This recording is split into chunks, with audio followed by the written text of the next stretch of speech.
Nou, we zijn nu de boten daar aan het tuigen. Want dit weekend komt de eerste groep op in de kampeerboerderij.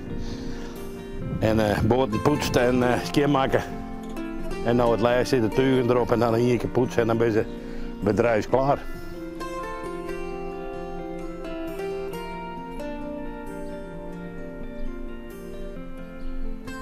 Wat moet er allemaal nog gebeuren voordat de camping open gaat?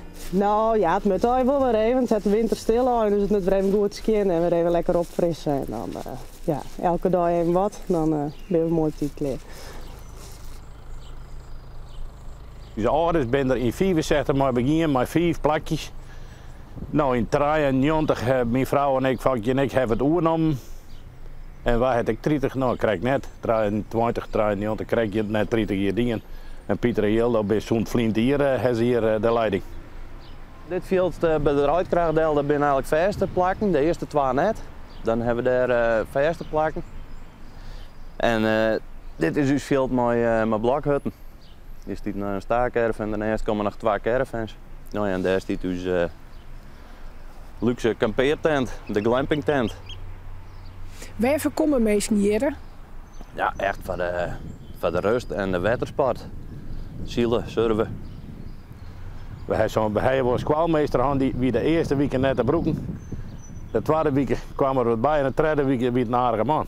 Die was gewoon gestrest. En dan denk je, wat een nuivere man is dit, maar in het lijst vind je wel een leuke kerel.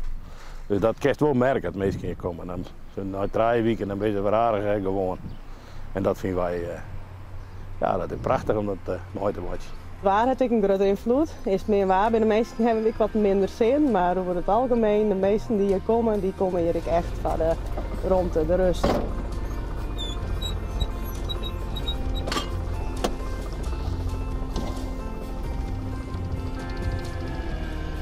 En hoe is het om Heid erbij te hebben? Ja, dat is ideaal. ja, noffelijk hè, want hij wat een backup, hij weet alles.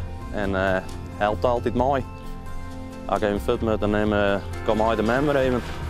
Dus dat is noffelijk.